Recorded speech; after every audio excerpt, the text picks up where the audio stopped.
Good evening. It is my honor to be with you in the coming hour or so.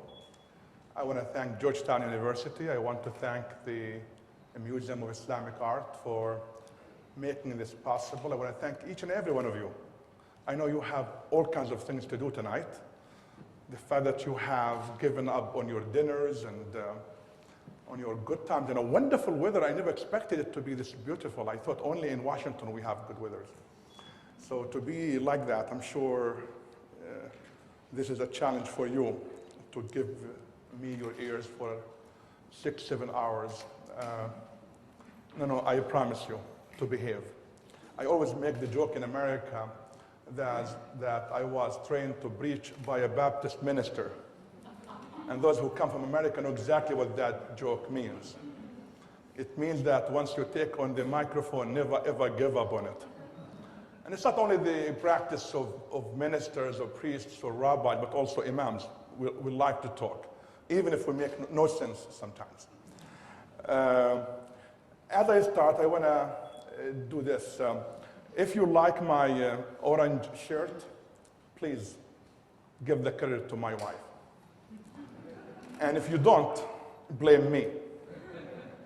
Sometimes I don't listen to her, sometimes I do. So sometimes I wonder about those successes or failures I do with my clothes. Anyway, she thought it's good to have an orange color for my shirt tonight because we're speaking about a very good topic that will hopefully open doors, like orange colors open doors in so many ways. But it also makes some people jealous, by the way. And it provokes people sometimes. The topic tonight, as you see, is the paradigms of Islamic ethics, human rights, democracy, and social justice. A topic that's almost impossible to cover in an hour, 2 or 3. The PowerPoint presentation you're about to see, I developed over the course of the last 2 years. And I dare to say from my experience now, this PowerPoint could become a 4 or 5 months course if you want to really do justice to the topic that we are about to discuss. It is not an issue that we can cover in an hour or 2 or 3, especially if you want to do theology, history, future prospects, and what do we do with this material. So it is a challenge, and I understand how challenging it is for you, but also for me. Where I come from is how can Muslims in the 21st century challenge themselves to question certain perceptions that they have or have had about Islam, or certain practices they practiced over the course of the last 1400 years, and certain beliefs they have held onto as sacred. Is it possible that some of what we consider sacred is actually unsacred? And is it possible that what we consider unsacred is actually the sacred? A question that I believe we have failed to ask for so many years. And I think it's about time for Muslims to ask that question and for non-Muslims to ask that question too of Islam. And now we live in this international scene about Islam being anti-democracy, anti-human rights, how so many people believe Islam to be, including Muslims. So when I have done lectures at certain communities across the world about human rights and democracy, people have rejected and sort of tried to stop me before even I proceed to talk about what I want to talk about. No, it's absolutely unacceptable. There's nothing called democracy in Islam. We just can't even talk about it. It's a sin. Maybe it is a sin, but can we talk about it at least? Can we put it on the table? So I challenge Muslims, asking them to produce what I call a new agenda of how they speak about Islam. and how they understand Islam in a way that preserves the authenticity of the text and the authenticity of the essence of faith, yet allow themselves to question and ask tough questions. Some people believe that those things cannot happen together. Either you are authentic with the text and faithful to it, and therefore blindly follow it, and if someone said something 2,000 years ago, it must be right because it was said 2,000 years ago. So yes, I want us to be faithful to the text, but yet allow ourselves to ask the question about what the text is really trying to tell us, or what is it that it is trying to have us do as we read that text. That's number one. Number two, an agenda or a message that comes out from Muslims that, as it respects the past, it also honors the needs of the moment. We no longer live in the year 650 or 700 or 14 centuries ago. We do have new challenges, new socio-political challenges. We have new scientific discoveries that did not exist 1,400 years ago. So how do we deal with those new realities, yet stay faithful to the text? The other thing is, how can we be critical of ourselves and be honest about it without the fear of losing something that's so dear to us? Sometimes we are afraid of asking the tough questions because we do not want to lose what we consider to be sacred. And it's that fear that does not allow us to ask or even criticize certain perceptions in our communities. So it's easy for someone to stand up in a newspaper somewhere and call so-and-so kafir or an infidel. Why? Because he or she happens to have a book about something that we have not historically thought of. How can we do that and do it with respect and with dignity and integrity? The other thing is, I would challenge Muslims to offer an agenda, an Islamic message, an Islamic paradigm that understands Islam as a religion whose main goal is to bring about peace and social justice to the world. How can that happen? And how can we understand Islam in such a fashion?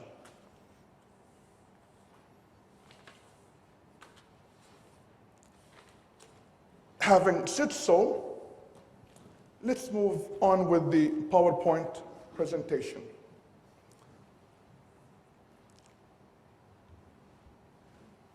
Muslims have historically spoken about Islamic ethics being the outcome, natural born baby of the Quran and the Sunnah.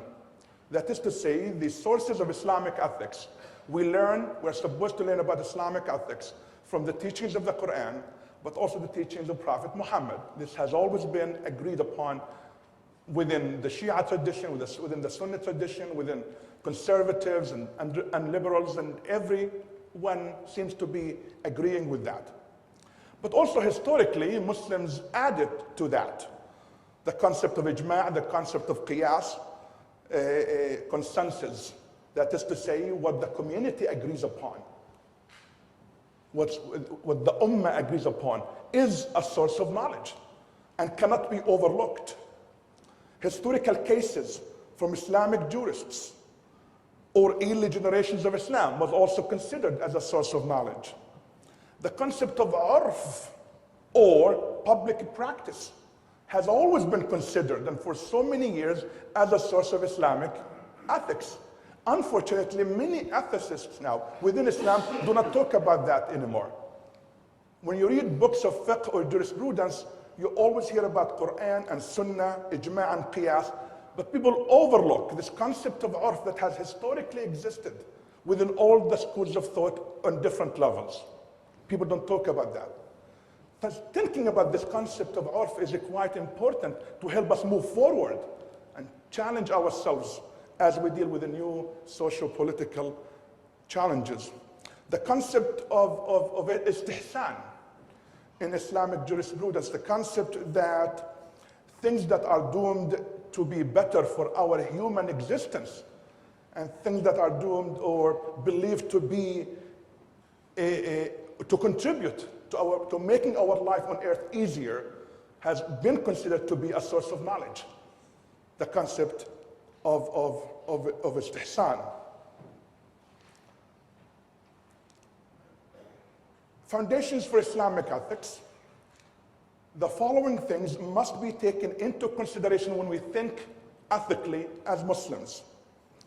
Different needs of human beings, that people have different needs. The people of Pakistan may have different needs from the people of Africa, from the people of the United States of America, men and women, Muslims and non-Muslims, old and young, poor and rich. How do we, when we think ethically, how do we consider all of those people and keep them in mind? So it's not ethics that is designed to serve a specific community within the larger community. So it's not ethics that is meant to serve the rich only, or the mullahs only, or the men only. And I focus on the men only, and I'll talk about that more in details tomorrow.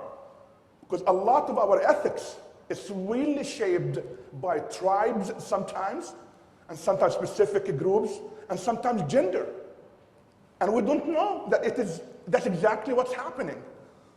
So we end up excluding somehow some person within that community. So our fiqh that is meant to be inclusive becomes exclusive. And with time, that exclusivity becomes sacred. So we need to keep that paradigm in mind. Different environments may demand different needs. We know the very well-known story in Islamic law about Imam Shafi'i, who gave 40 fatwas when he was in Kufa. When later he became the Chief Justice of Cairo, he changed 34 out of 40 of his fatwas, meaning of his stands on issues. Why? When he was asked, he said, well, that was in Kufa, I am now in Cairo. So different socio-political realities may require different understandings. If that is the case within one generation, what about if we want to apply this to 2011 vis-a-vis 630 or 1,000 years ago? We must ask the question and be honest as well. So different circumstances may also demand different needs and different set of answers. The characteristics of binding ethics, that it actually could be practiced, could take place. So this idealistic, a question was once asked to Imam Abu Hanifa about, in that time, again, 1,200 years ago, if we end up having people on the moon, how do we declare the beginning and the end of months? People live on the moon, don't need to see the moon from far away. So Imam Abu Hanifa said, well, when we discover that, we'll deal with it then. So we need to have ethical teachings that are actually realistic and deal with realities, and that actually can be practiced. We know from the tradition of Islam when it says how God initially wanted Muslims to pray 50 times a day. And I mean, the story is so long, there's no time to talk about it, but it became 5 daily prayers when there was some kind of a negotiation between Muhammad, peace be upon him, and God, with the mediation of whom, believe it or not, or the consultation of Moses, according to the Islamic narrative of what had happened then. But it went down to what? To 5. Why? Because you cannot ask people to do something that's beyond their imaginations or their capacities. We need to keep that in mind as we think ethically as as Muslims. I say this because there are now ulama or scholars who tend to make fatwas or make statements that are impossible to practice or will turn our lives to be absolutely impossible. That's what I call extremism sometimes. They turn us to the extreme that is beyond what Islam really accepts or likes. So music becomes haram, and men and women interacting in any way, shape, and form becomes haram, becomes prohibited. And segregation, absolute segregation becomes a demand of those schools of thought in every way, shape, and form. So men have to live one side of the town and others the other side of the town, something like that. Or again, we might explore some of those questions during questions and answers, but Islamic ethics has to be possible, easy to practice, and easy to understand. Islamic ethics, to be acceptable, has to take the collective interest. Islamic ethics, though it looks after the need of the person, I'll talk about that later, but it also looks after the need of the collective community. And Islam does balance between the need of the person and the needs of the society. Al-maslaha al-amma and maslaha khassa. A specific right of the individual, but also the rights and the interests of the group. So one person cannot decide for the whole community. It has to be the whole community deciding for the community, but taking into consideration the rights of the individual. Again, I'm really going through this for the sake of time. Some foundations also in details of Islamic ethics talk about the concept of ilzam. And by the way, some of this stuff is not really my own making. Many scholars have discussed this, like the book in Arabic called Dustur al-Akhlaq fi al-Quran al-Kareem by Dr. Draz has discussed this.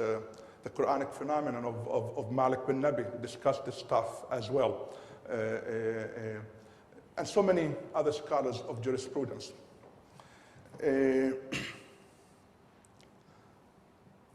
Islamic ethics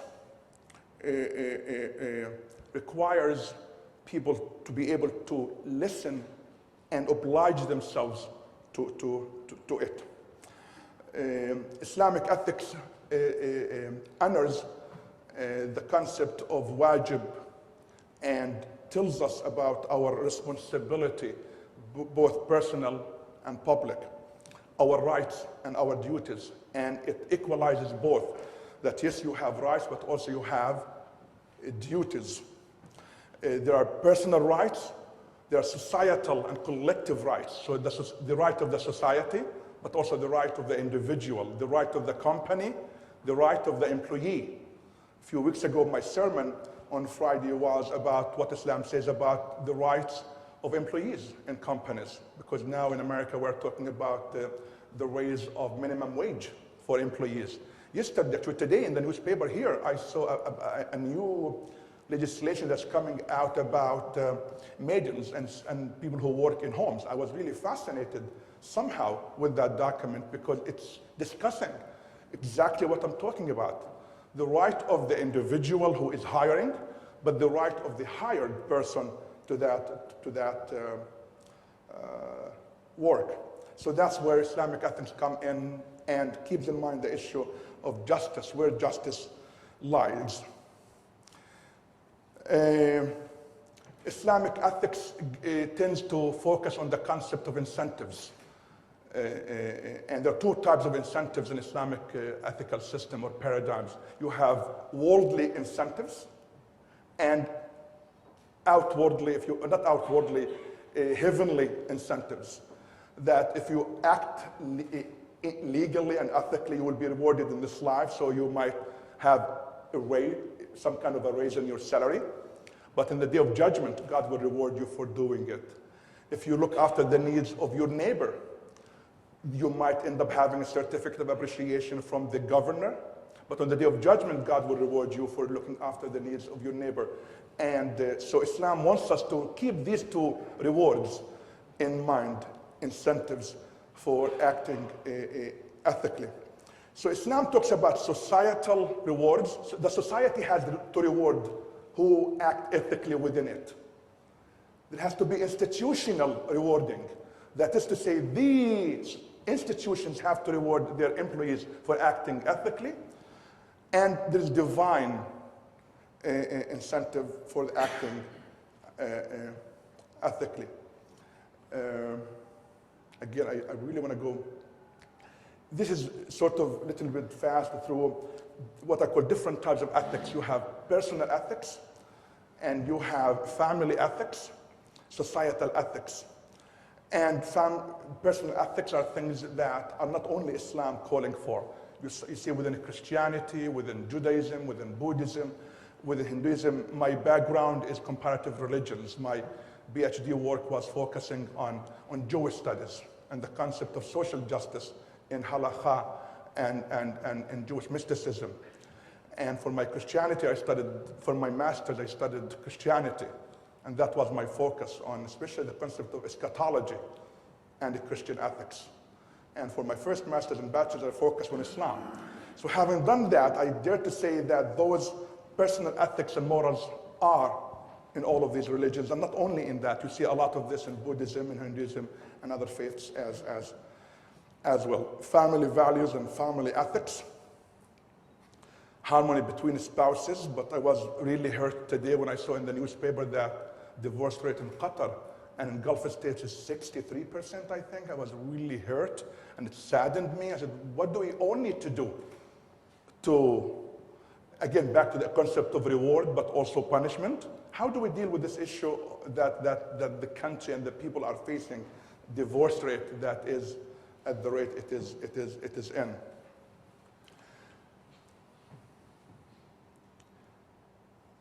General guidelines for Islamic ethics. Goals do not justify means. So it's quite interesting. The other day I was reading a so-called a fatwa, and the person says, well, because we want to protect women, we think they should not be educated. Because education means that they have to go out to schools and colleges, and doing so would require mixing with the other gender and with other bad women. It's quite interesting. The goal is good, to protect women. But the mean to get to that goal is absolutely outside of the realms of Islamic teachings. I said earlier, one of the paradigms of Islamic ethics is that ethical teachings are applicable and doable. Applicable and doable. And if it's not doable, it's not Islamic ethics, as Muslim ethicists discussed. So goals do not justify means in any way, shape, and form. People who say, well, because I want to remove tyranny from a specific land, I can go and kill civilians. So for me, suicide bombing, for me, is absolutely unacceptable by the teachings of Islam in every way, shape, and form. To go out and kill civilians and men and women and children, bomb schools, is absolutely un-Islamic.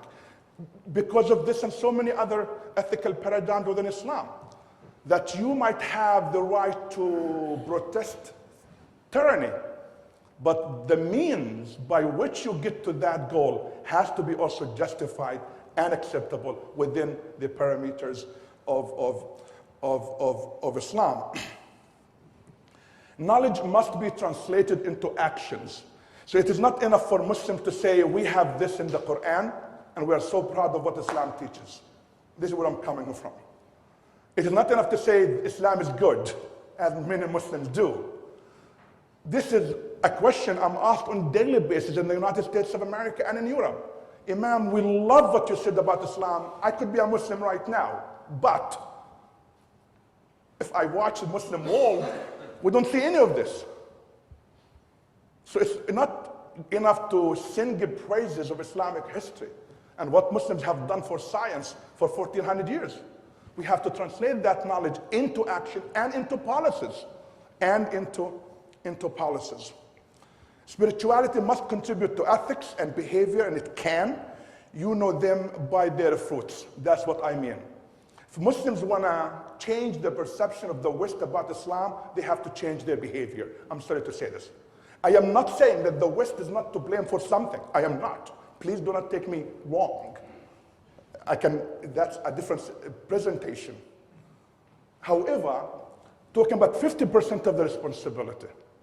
Muslims need to look critically into themselves and give the right image of themselves by practicing those values that I am about to really delve more into.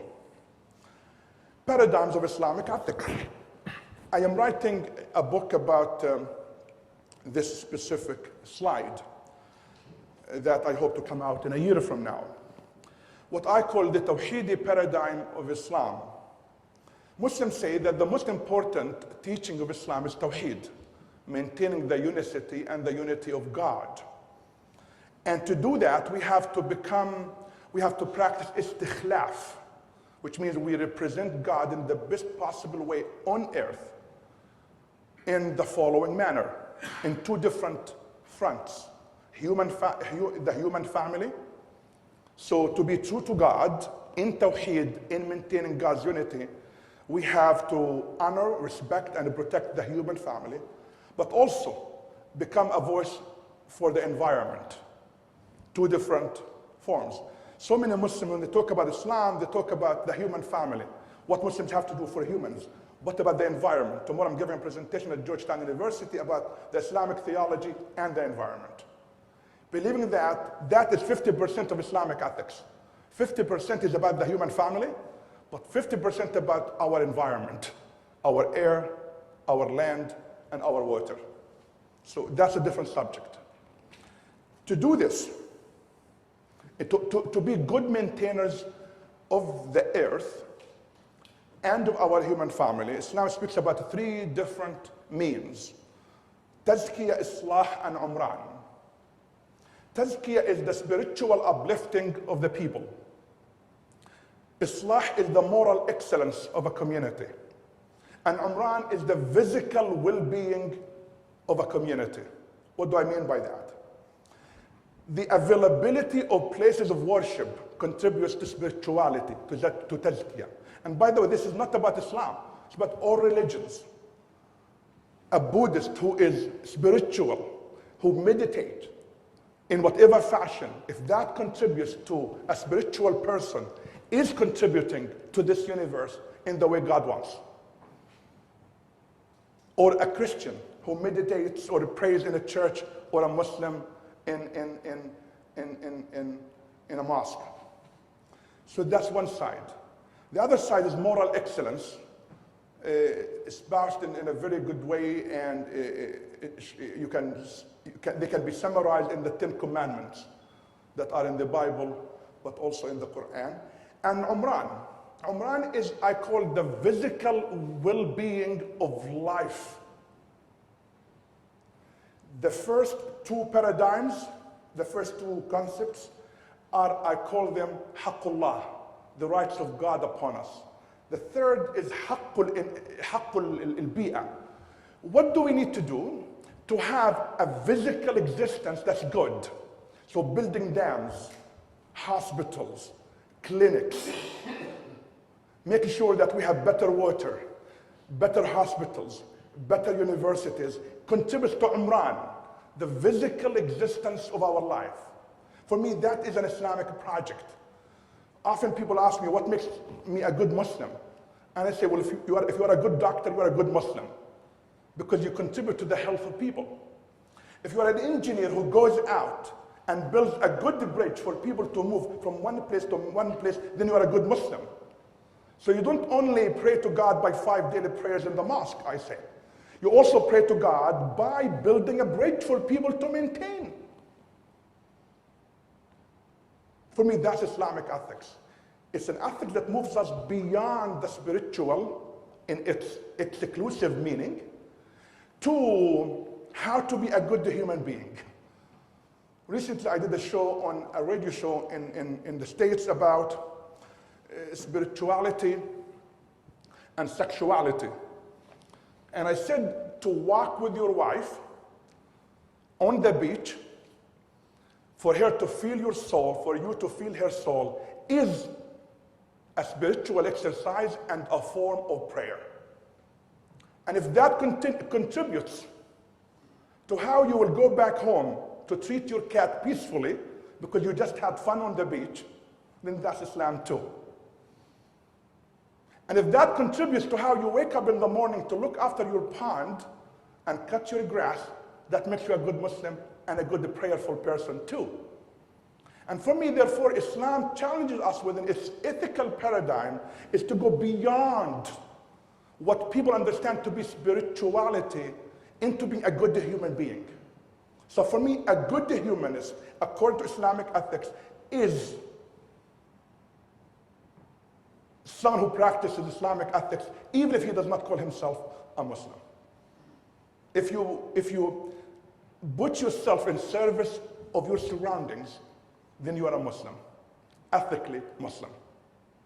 You might not be a Muslim by the 5 pillars of Islam, but you are a Muslim if we take the concept of Islam, that to be a Muslim, you surrender your will to the will of God. And if the will of God is to look after your cat and take care of your dog and protect your tree, and there are texts exactly about that. We know the story about a woman who will be destined to heavens in the day of judgment because she fed a cat and looked after a dog. We don't think about that as Muslims sometimes. Muhammad said, to smile in the face of your brother is an act of charity. To pick up trash from the street is an act of charity. And therefore it's an act of prayer. And therefore it's an ethical act to pick up the trash from the street. So Muslims actually, and any one of us, could pray in a different way. This is, I think, how we can become inclusive of everyone around the world. When no one is excluded because he goes to a church, a synagogue, or a temple. But people are included in this vision of universality of Islam.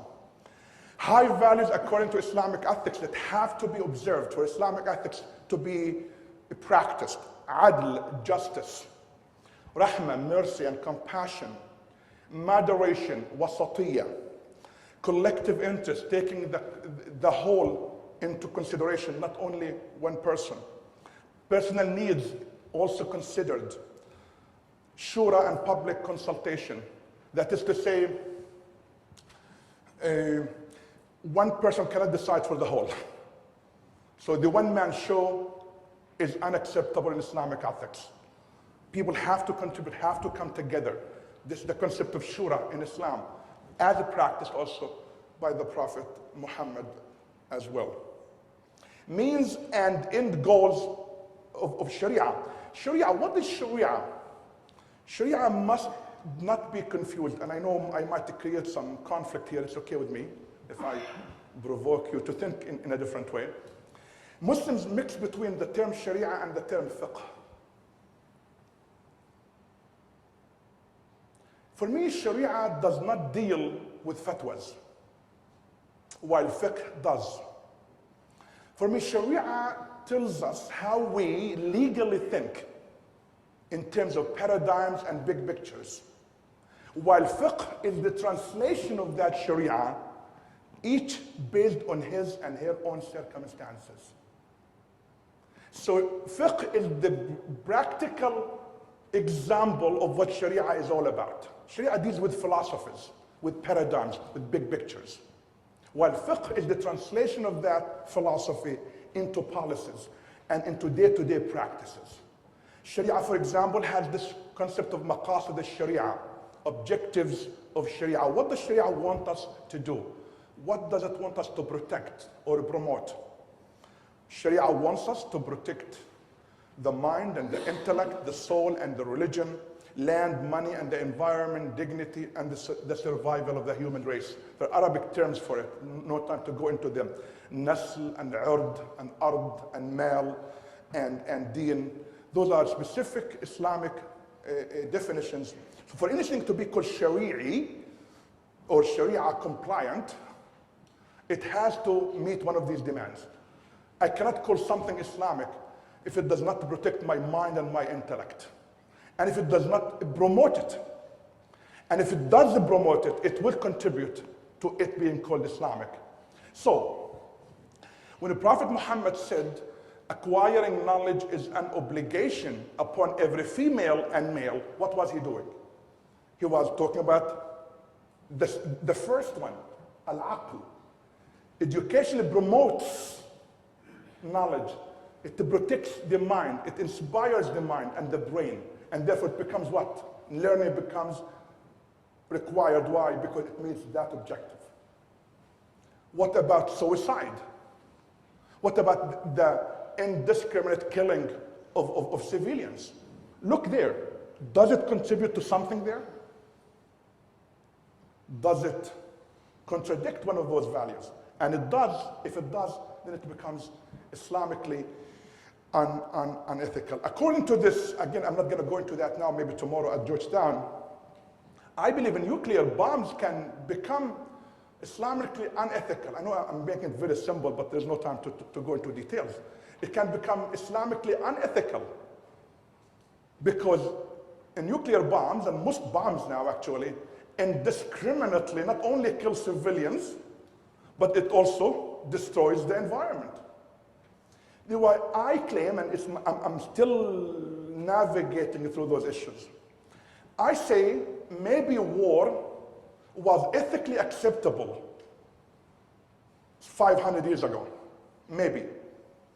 And Jews, Christians, and Muslims developed the concept of just war theory. You see it in the Christianity, in Judaism, and Islam.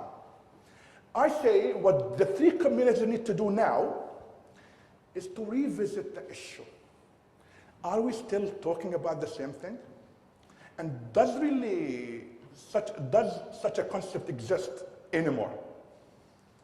Because in the three religions, they talk about the prohibition of destruction of land, even in self-defense. So can we, in the year 2011, the three communities, revisit the issue and say there's nothing called just war theory. War is war, war is bad. And therefore, can we learn to sit around the table to negotiate our differences? This is where I'm coming from, by the way. In a way, can we become pacifists, even when we give people the right to self-defense? And how can we do it in the right way? I don't claim to have the magic answer, by the way, please. But I claim that the issue has to be put on the table and find alternatives for it. I'm about to finish, I promise. Achieving these goals and values in the public square requires global human engagement, governance, and human rights. 5 foundations I'm going to go through without discussion anymore about those values and what governs them. 5 foundations for a global engagement according to Islamic ethics and human rights and social justice. So there's 5 foundations that govern how a Muslim is supposed to interact with another Muslim, and nations are supposed to interact with one another. Ta'aruf, to get to know one another. Ta'awun, to coordinate with one another. Takamul, to complete one another, that we're not in competition of who is better than the other. Each community has something to contribute that someone else does not have, and therefore we can come together to coordinate. Al-Alamiyya, the world is too big for only one religion to exist in it, or one community to exist in it. We all can exist and can coexist together as brothers and sisters. I love the ayah in the Quran, the verse that says, if God had willed, God would have made all of you the same. I love that verse. For me, it is a divine acknowledgement, according to the Quran, that God wants religious diversity and does not want one religion to survive on the face of the earth. What does this mean to us? And ta'addudiyya, pluralism, verse 49, in chapter 49, verse 13. O God, O humankind, I created you from a single pair of a male and a female and made you into nations and tribes that you may come to know one another. Inna khalaqnakum min dhakarin wa untha, verse. For me, these 5 foundations could govern how Islam wants us to engage with Muslims and non-Muslims as well. For me, any governance to be acceptable, to be promoted, to be supported, according to the teachings of Islam, has to govern itself by 3 principles. 3 principles. Politics of justice, economics of equity, and covenant of community. Siyasatul adl, اقتصاد المساواة, Ahdul Bashariya in Arabic. That is to say, under the politics of justice, no governance is ethical according to the teachings of Islam if it fails to honor justice for all. So in a community that has Shia and Sunni, both have to be a part of the government. In a community that has Jews, Christians, and Muslims, they all have to be a part of the government. In a community that has atheists, seculars, and believers, they all have to be a part of the government. And I know this is quite, by some of you who think, wait, an imam supporting atheists? Yes, I support atheists, the right to be atheists, according to Islam. I believe that there is a God, but that's my belief. If you don't, I will stand by you to be unbeliever. We can argue while having dinner, try to convince you, you might try to convince me, I think I'm right, I think you're wrong. But legally speaking, you have an equal right to the table of government as I do. This is quite important when we talk about policies in the Arab Muslim and the Muslim world. So if an Islamist government, so quote unquote, takes over, what will happen to the seculars? And to the atheists? And to the socialists? And historically, when a socialist government took over, what happened to their opponents? In so many Muslim countries or countries that claim to be speaking on behalf of Islam, we have to ask this question. Are we really honoring this paradigm of Islamic ethics, where no one is left out? What about a society that is made, and I'll talk about this in details tomorrow, women. If women make 53% or 55% of any given society, how is it that in their parliaments, when women make less than 5% or 10%? A question that has to be asked. What about the Buddhists and the Muslims in Thailand? I was in Thailand a few times, and an issue that we put on the table. Where is Muslim representation in the government? I'm not going to go with a huge list of this. No one should be left out of the political equation and discriminated against because of gender, race, ethnicity, or color of skin, or any orientation. I think that's Islam, what it teaches. Economics of equity. People have equal access to money and equal ability to grow that money. What do I mean? Let's say in DC, in Washington, if I live in Northwest, where the school system is relatively better than the school system in Southwest in Washington, DC. Both citizens have equal access to the bank to take the same amount of money. But there's a difference in both cases. Why? If you study in the Northwest, you have better education and better training into how you grow that wealth. But if you go to Southeast school, most likely you would not have the same type of education that will help you to grow that wealth. So equal access to education is an issue of social justice that cannot be overlooked. And around the world, in so many countries, in so many nations, you have people who are overlooked and people who are too much looked into. That we have to ask the question why and what went wrong. Covenant of community is to honor our relationship with God. You have to honor your relationship with your fellow man, with your fellow brother and sister. That is to say, you can never be true to God if you're not true to your fellow brother and sister in humanity. This is where Islamic ethics becomes focused on the human issue, not only on the Islamic Muslim issue. And a Muslim who thinks only about a Muslim issue, so-called, is not thinking within the paradigms of Islamic ethics. About to finish, this is an issue of democracy. I'm not going to get into it now. To conclude, I want to go over specific human rights that Islam mentions in the Quran, in Hadith, in Islamic jurisprudence, but also, I think it was, I don't have the exact year, I think it was in 1980, there was a conference held in Cairo. supported by the OIC, the Organization of Islamic Conference, where Muslims came from all over the world to declare what they called the International Islamic Declaration of Human Rights. It's a 10-page document. I urge everyone to read. It's in Arabic, it's in English. You can Google it, you can find it on your iPad, print it and read it. Having compared between that and the International Declaration of Human Rights that was decided on many years ago, I found a lot of similarities. So let me go through them and then get to questions and answers.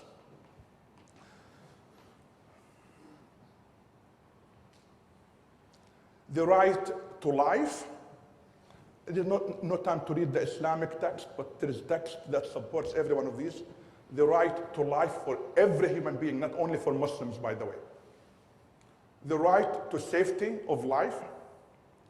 Respect for the chastity of women. The right to a basic standard of life. Individuals' right to freedom. The right to justice. Equality of human beings. The right to cooperate and not to cooperate in any endeavor, a business endeavor or a government, to work with someone or not work with someone, economically or socially or politically, the security of life and the property, the protection of honor, the right to protest against tyranny. Quite interesting, a few months ago, a fatwa came out from a specific country declaring what happened in Egypt to be un-Islamic. And I sat on my couch at home laughing. I said, what are you talking about? There are so many narratives in historical texts in Islam and in that declaration that was declared in Cairo almost 30 years ago, giving people the right to protest against tyranny. And so to declare that to be un-Islamic was the most un-Islamic behavior anyone could have seen. Freedom of expression, all forms of expression. And I know, but allow me to differ, please. You know, we are in dialogue here. All forms of expression, those you agree with and those you don't agree with. So for me, people have the right to criticize Prophet Muhammad. I know some of you may not like that. But for me, criticizing Muhammad makes Muhammad more of an honor man to follow than not to criticize him. And the more criticism of Muhammad you do, the more you would love him. What do I mean by that? Every time I read about the life of Muhammad, I love him and I love him more. I see him a voice of sanity, a voice of love, a voice of compassion, a voice for human rights, a voice for women, a voice for everything that's good. And people who are against Muhammad because they read documents that have nothing to do with historical documents. And depending on nothing but Googles. I call it the Google generation of scholarship. They don't have the time to read 600-700 pages books. They only go to the internet to write their papers. This is what's going on. So yes, when you want to evaluate Muhammad, go ahead and evaluate Muhammad. I think you will end up after the year discovering that Muhammad is someone who should be loved. You want to evaluate the Quran? Evaluate the Quran. Be my guest, I say to America. Can we do that together? You will love the Quran more every time you read the Quran. I call it self-defeating defeat within Muslim minds. We don't want people to criticize us. We don't want people to evaluate us. We don't want people to ask us tough questions about the human rights, about women, about the Quran, about God, because we're so much afraid, because we are internally defeated. We are not interested in dialogue about what went wrong in the Muslim community. Or, as I said earlier, ask the tough questions about what is Islamic, what's really Islamic, what's not Islamic, what's cultural, what's tribal, and what's not. So I think freedom of expression is a good thing and a human right guaranteed by Islam. Freedom of association, again, the texts about that. Freedom of conscience and conviction. freedom of religious sentiments, equality before the law, the right to participate in the affairs of the state, specific rights for combatants in the war, no torture with fire or any other form, protection of the wounded, protection from torture. I mentioned, I think this is repeated, sorry. The prisoner of war should not be killed. No one should be tied to be killed, even according to one of these rights, according to Islam. No looting or destruction in enemy's country or land. Sanctity of property, even in self-defense. Sanctity of a dead body. So this whole idea of, what do you call it, the disfiguring of people, the beheading of people, and happened so many times in the last few years where they went in and found people cut into pieces because in the name he is an enemy journalist. This, for me, is something that we Muslims have to speak against. It is not Islamic in any way, shape, and form. To conclude, this is, I think, my final, God honored all the children of Adam and Eve. God made the earth available to us all. Angels were required by Islam to show respect to the human community, the human family.